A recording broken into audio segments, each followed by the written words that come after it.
I was raised by my mother, my grandmother, my great grandmother. So I've seen generationally how men talk to women and how men talk to other men about the same topic. What's your carnal theory? Through generations, we have been taught that men's opinions, men's ideas take precedent over women's thoughts and ideas, right? And I'll also include men that have been prescribed like a connotation of weakness. Like if you're gay or you're trans, then somehow you no longer have man brain or some shit. I don't know how they describe, they make this correlation, but you know, usually when you watch films, they're about men, you know, so you're getting a wide array of man shit, you know, like what men think, what men do, how they do this, how they do that.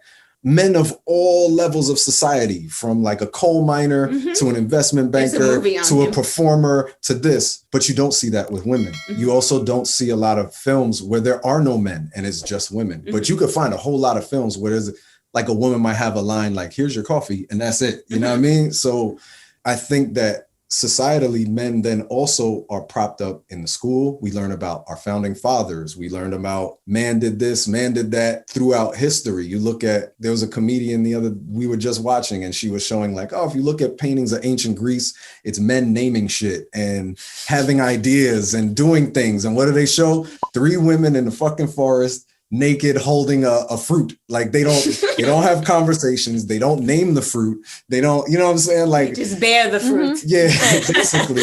So I think a lot of men grow up without realizing that women have diverse thoughts, different perspectives, not just from them, but from other women. You know what I'm saying? Like people always throw blanket categorical statements like men are from Mars, women are from Venus, or women do this. And if you're always taught that in every aspect of society, being toxic is pretty fucking easy for a lot of men, because also you're bigged up for that activity with other men. They're like, oh yeah, you told her, whistling at her, you know what I'm saying? Like whatever the situation is, it's still kind of like, oh, that was just man stuff. Like I'm sorry, I'm rambling a little bit, but I was watching a movie with my son. I was trying to find like a friendly, he likes sports. So I'm trying to find a friendly sports movie for a 2-year-old. And I was watching this movie I remember from when I was a kid. It's called Sandlot. Oh yeah. And Sandlot is super popular, like for people from like the 90s. Like it's a famous movie. People still say lines from it.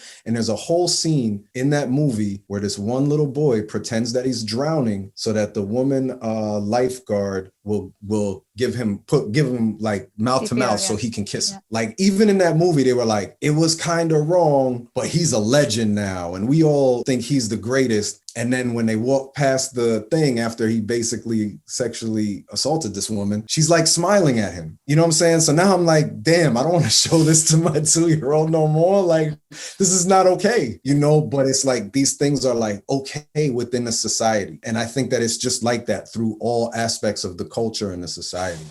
Let's just say our 2-year-old was like maybe 6, right? Or 7, a little bit more understanding. Being able to narrow in on how does he feel about what he just saw, right? Instead of like, you shouldn't do that to women. That is not good, right? Men shouldn't do that.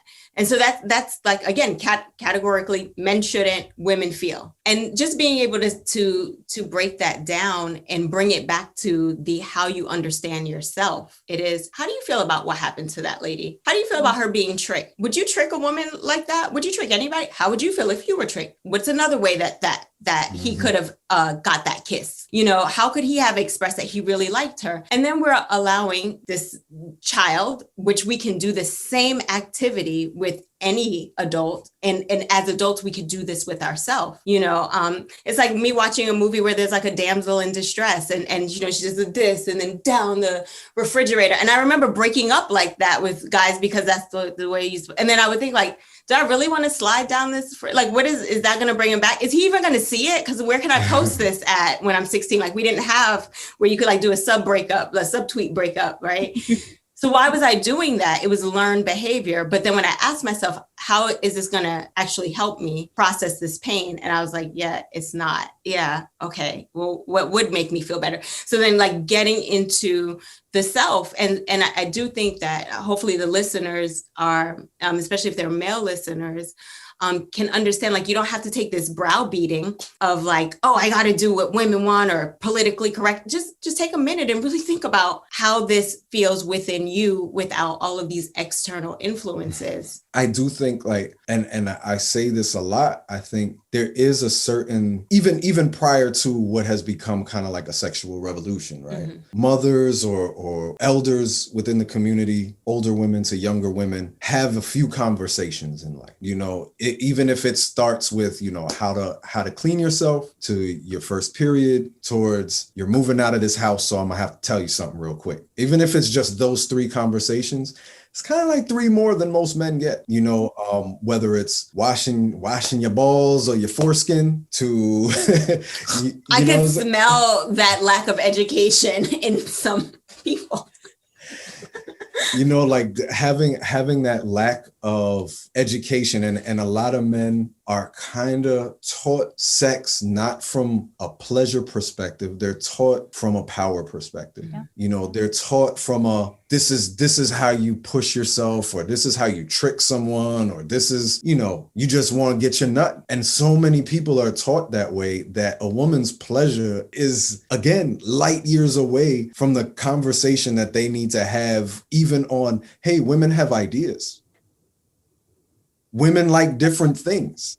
Like, how many men still you know, tout and talk shit about their move? Like, you doing one move for 2 different people don't make no sense. Like, you probably wouldn't even do that playing basketball. You know what I'm saying? So that is a great line. Yeah. You play basketball like that?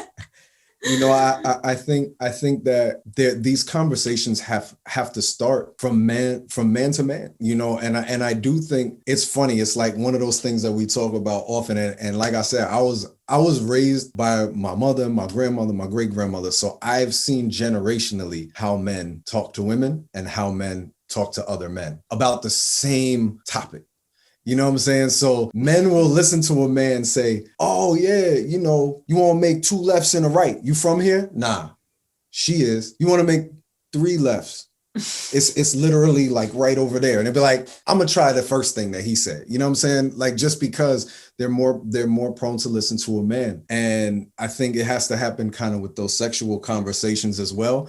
And in those conversations, people have to kind of put in those jewels like, yeah, she'll tell you what she likes. I don't know what she likes. I don't have a vagina, sir.